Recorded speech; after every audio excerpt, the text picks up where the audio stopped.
শান্তি। আজকে তারিখ হলো 4/6/2026, প্রাত মুরলী। ওম শান্তি। বাপদাদা মধুবন। মিষ্টি বাচ্চারা, তোমরা পারলৌকিক বাবাকে যথার্থ রূপে জানো, সেই জন্য তোমাদেরকেই সত্যিকারের প্রীত বুদ্ধি বা আস্তিক বলা হবে। প্রশ্ন: বাবার কোন কর্তব্য থেকে প্রমাণিত হয় যে তিনি হলেন ভক্তদের রক্ষক? উত্তর হলো, সব ভক্তদের রাবণের জেল থেকে ছাড়ানো, ইনসলভেন্ট অর্থাৎ ভিখারি থেকে সলভেন্ট সমৃদ্ধশালী করে তোলা। এটা হলো একমাত্র বাবার কর্তব্য। যারা পুরনো ভক্ত তাদের ব্রাহ্মণ তৈরি করে দেবতায় পরিণত করা, এটাই হলো ওনার রক্ষা করা। ভক্তের রক্ষক এসেছেন নিজের সকল ভক্তদের মুক্তি, জীবন মুক্তি প্রদান করতে। আজকের গীত: ভোলানাথের থেকে অনুপম আর কেউ নেই। ওম শান্তি। বাচ্চারা, এটাকার মহিমা শুনলেও বলা হয় থাকে উচ্চতমের চেয়েও উচ্চ ভগবান, আর ভগবানকেই বাবা বলা হয়। তিনি হলেন এই সমগ্র রচনা রচয়িতা। যেমন লৌকিক বাবাও হলেন রচয়িতা নিজের রচনার। প্রথমে কুমারীকে নিজের স্ত্রী করে আর তারপর থেকে দিয়ে নিজের রচনাকে রচিত করে 5-7টি বাচ্চা জন্ম দেয়, তাদের বলা হবে রচনা। বাবা হয়ে দাঁড়ালেন রচয়িতা। তিনি হলেন পার্থিব জগতের রচয়িতা। বাচ্চারা এটা জানে যে রচনার রচয়িতা বাবার থেকে উত্তরাধিকার প্রাপ্ত হয়। মানুষের তো দুজন বাবা হয়েই, এক লৌকিক, দুই হলো পারলৌকিক। বাচ্চাদের বোঝানো হয়েছে জ্ঞান আর ভক্তি হলো পৃথক। এরপর বৈরাগ্য। এই সময় তোমরা বাচ্চারা সঙ্গমে বসে আছো, আর বাকি সবাই কলিযুগে বসে আছে। সবাই তো হলো বাচ্চা, কিন্তু তোমরা অসীম জগতের বাবাকে জেনেছো, যিনি হলেন সমগ্র রচনার রচয়িতা। লৌকিক বাবা থাকা সত্ত্বেও সেই পারলৌকিক বাবাকে স্মরণ করে। সত্যযুগে লৌকিক বাবা থাকলেও পারলৌকিক বাবাকে কেউ স্মরণ করে না, কারণ হলেই সুখধাম। সেই পারলৌকিক বাবাকে দুঃখে স্মরণ করে এখানে অধ্যয়ন করানো হয়, মানুষের বোধ জাগ্রত করা হয়। ভক্তি মার্গে মানুষ বাবাকেও জানে না, বলেও যে পরম পিতা পরমাত্মা, হে গডফাদার, হে দুঃখ হরণকারী, সুখদাতা, তবু বলে দেয় সর্বব্যাপী। পাথরের করুণায় কোণায় কুকুর বিড়াল সবার মধ্যে আছে, পরমাত্মা বাবাকে গালি দিতে লেগে যায়। তোমরা বাবার হয়েছ, তাই তোমরা হয়ে গিয়েও আস্তিক। বাবার সাথে তোমাদের হলো প্রিয়ত বুদ্ধি, এছাড়া বাবার সাথে সবার হলো বিপরীত বুদ্ধি। এখন তোমরা জানো যে মহাভারী লড়াইও সম্মুখে দাঁড়িয়ে আছে। পুরানো দুনিয়ার বিনাশের জন্য প্রতি 5000 বছর পরে কলিযুগে পতিত দুনিয়া সম্পূর্ণ হয়ে আবার সত্যযুগী পবিত্র দুনিয়া স্থাপন হয় বাবার দ্বারা। যাকেই স্মরণ করতে হয়, হে পতিত পাবন এসো, হে মাঝি অর্থাৎ পারাপার করাতে সক্ষম যিনি, আমাদের এই বিষয়ে সাগর থেকে বের করে ক্ষীর সাগরে নিয়ে যাও। গান্ধীজিও গাইতেন পতিত পাবন সীতারাম, হে রাম, সব সীতাদেরকে পবিত্র করে তুলো। তোমরা সবাই হলে একজন সীতা। ভক্তগণ, তিনি হলেন ভগবান, সকলে ওনাকে ডাকে। তিনি তোমাদের পতিত থেকে পবিত্র করে তুলেছেন, তোমাদের কোথাও ধাক্কা খাওয়া না। এরকম বলেন না যে তীর্থে যাও, কুম্ভ মেলাতে যাও, না, এইসব নদী কোনো পতিত পাবনই না। পতিত পাবন হলেন এক জ্ঞানের সাগর। সাগর বা নদীকে কেউ স্মরণ করে না, ডাকে বাবাকে, হে পতিত পাবন, বাবা আমাদের পবিত্র করো। এছাড়া জলের নদীগুলি তো সমগ্র দুনিয়াতে আছে, সেই সব কি আর পতিত পাবনই? পতিত পাবন একমাত্র বাবাকেই বলা হয়।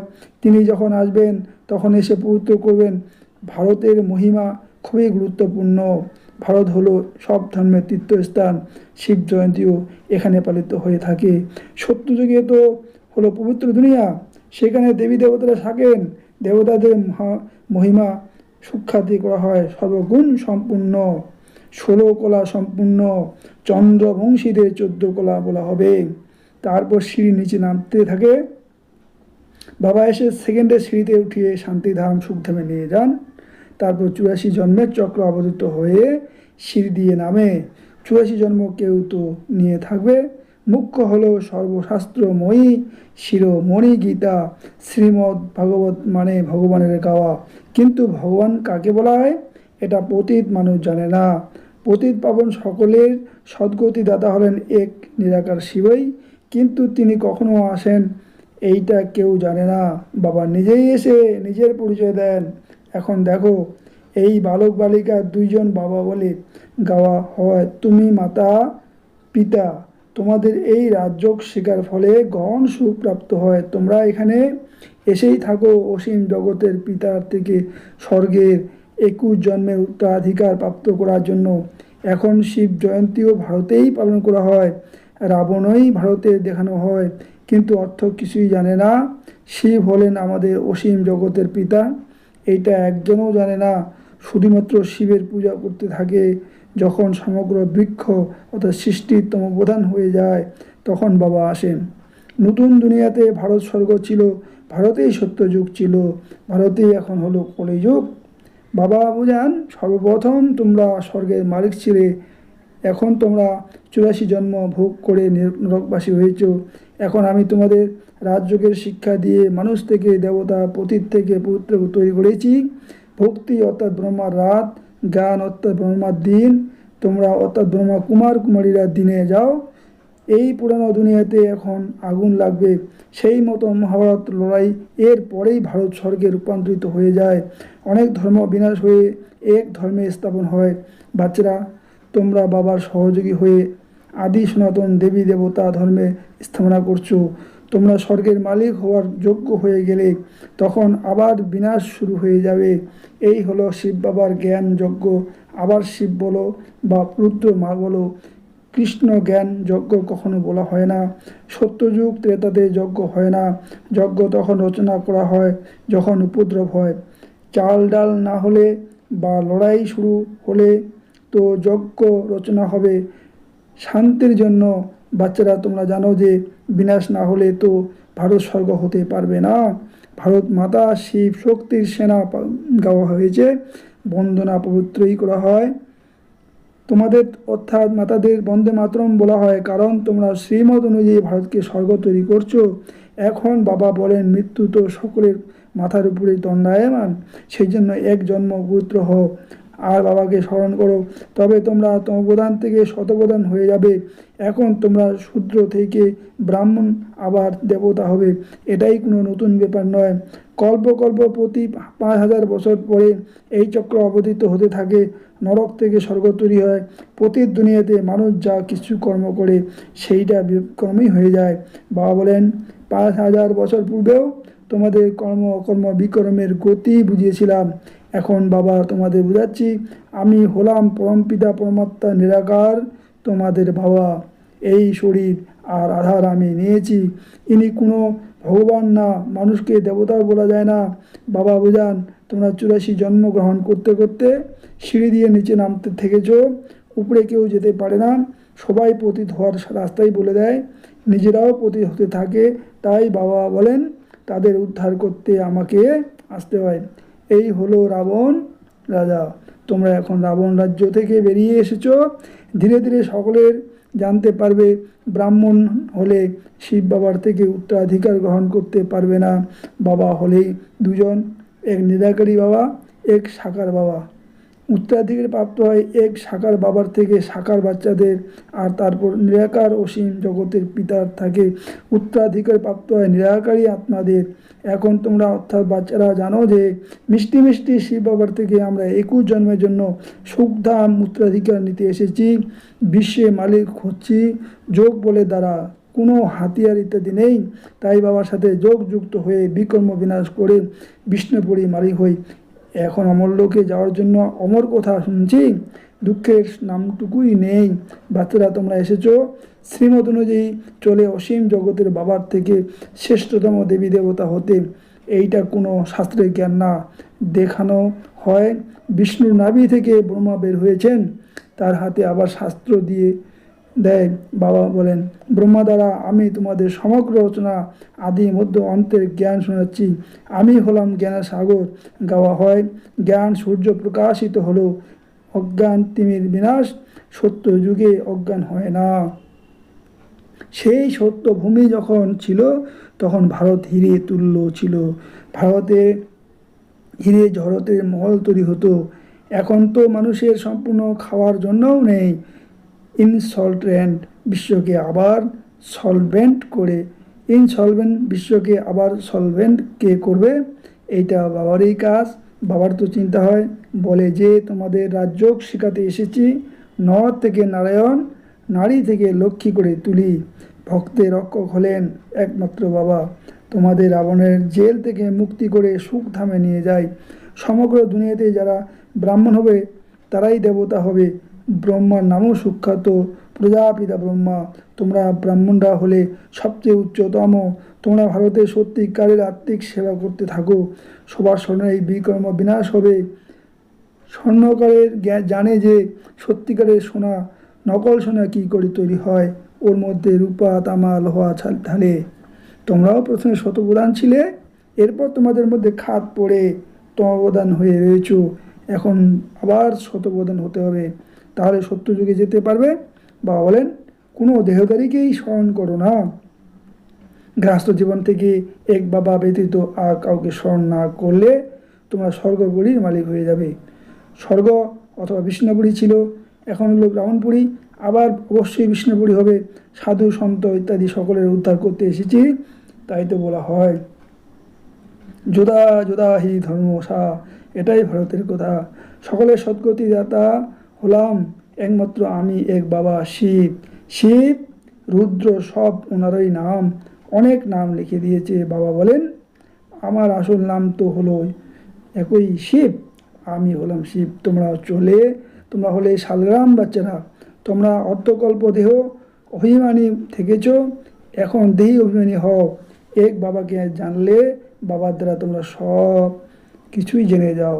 আচ্ছা, মিষ্টি মিষ্টি হারানিধি বাচ্চাদের প্রতি মাতা পিতা বাপদাদা স্মরণের স্নেহ সুমন আর সুপ্রভাত। আত্মাদের পিতা তার আত্মারূপী বাচ্চাদেরকে জানাচ্ছেন নমস্কার। ধারণার জন্য মুখ্য সার: 1 নাম্বার, শ্রীমতে চলে শ্রেষ্ঠ থেকে শ্রেষ্ঠতর দেবতা হতে হবে। সমগ্র বিশ্বের জন্য সত্যিকারের আত্মিক সেবা করতে হবে। আদি সনাতন দেবী দেবতা ধর্মের স্থাপনাতে সম্পূর্ণরূপে বাবার সহায়তা হতে হবে। 2 নাম্বার, আত্মাকে সত্যিকারের সোনা বানানোর জন্য এক বাবাকে ছাড়া কোনো দেহধারীকে স্মরণ করবে না। পারলৌকিক বাবার সাথে সত্যিকারের প্রীতি রাখতে হবে। বরদান: আত্মিক উন্নতি সাধনের দ্বারা সর্ব পরিস্থিতির জয় করে অকাল মৃত্যু হব। শরীর নির্বাহের জন্য যেমন অনেক সাধন আপন করে নাও, তেমনি আত্মিক উন্নতির সাধনও আপন করে নাও। এর জন্য সদা অকাল মূর্ত স্থিতিতে স্থিত হওয়ার অভ্যাস করো। যে নিজেকে অকাল মূর্ত অর্থাৎ আত্মা মনে করে চলে, সে অকাল মৃত্যু থেকে সর্ব সমস্যা থেকে মুক্ত হয়ে যায়। মানসিক চিন্তা মানসিক পরিস্থিতি দূর করার জন্য কেবল নিজের দেহবোধকে দূর করতে থাকো। স্লোগান: যে কোনো কথা যা বাবার ফিল করায় তা পরিশেষে ফেল হয়ে যায়। মাতেশ্বরীজির অমূল্য মহাবাক্য: মানুষ সাক্ষাৎকারে কী হয়ে যায়? এই যে সাক্ষাৎকারের যায়, তো এরা ফিলোসফিও অত্যন্ত সূক্ষ্ম, অন্তবাহক। শরীরের দ্বারা সেখান থেকে ঘুরে আসে। যেরকম কেউ বাইরে ঘুরতে যায় সেরকমই। এমনভাবে তো ঘুরতে বেড়াতে যাবে না যে মরে গেল আর যেন ফিরবে না, ফিরে তো আসবে, তাই না? তো এক্ষেত্রে আত্মা এই শরীর থেকে বেরিয়ে অন্তবাহক শরীর দ্বারা ঘুরতে হয়। অল্প সময়ের জন্য এনার আত্মা উড়ন্ত বিহঙ্গ হয়। এটা হলো পরমাত্মার কাজ, যিনি সেই আত্মাকে নিয়ে গিয়ে দিব্য দৃষ্টি দ্বারা তাকে সাক্ষাৎকার করান।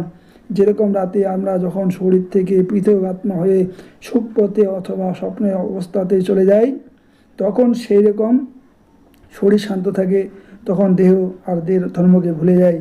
কিন্তু এইরকম নয় যে কোনো শরীর মারা গেল, পুনরায় যখন জাগরিত অবস্থায় আসে তখন সেই রাতেই স্বপ্ন অবস্থায় বর্ণনা করে শোনায়। সেই জন্য পরমাত্মার সাথে যোগ লাগানোর ফলে পরমাত্মা পুনরায় দিব্য দৃষ্টি দ্বারা আত্মাকে বেড়াতে নিয়ে যান।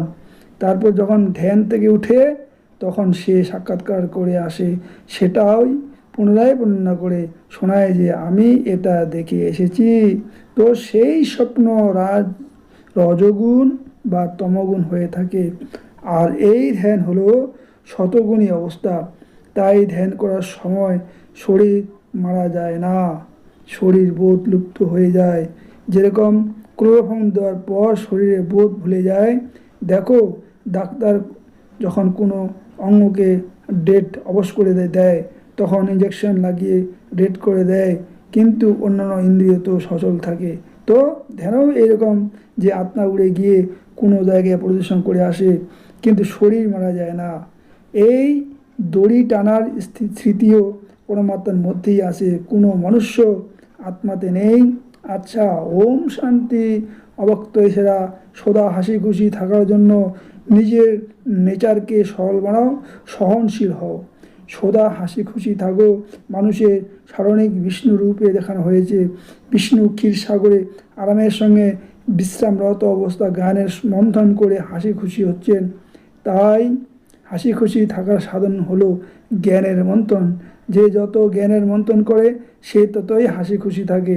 কোনো পরিস্থিতিতে তাদের হিম্মত, উৎসাহ, উদ্দীপনা কম করতে পারে না। তারা সহনশীলতার শক্তির দ্বারা প্রতিটি পরিস্থিতিকে সহজেই পার করে দেয়। ওম শান্তি, ওম শান্তি, ওম শান্তি।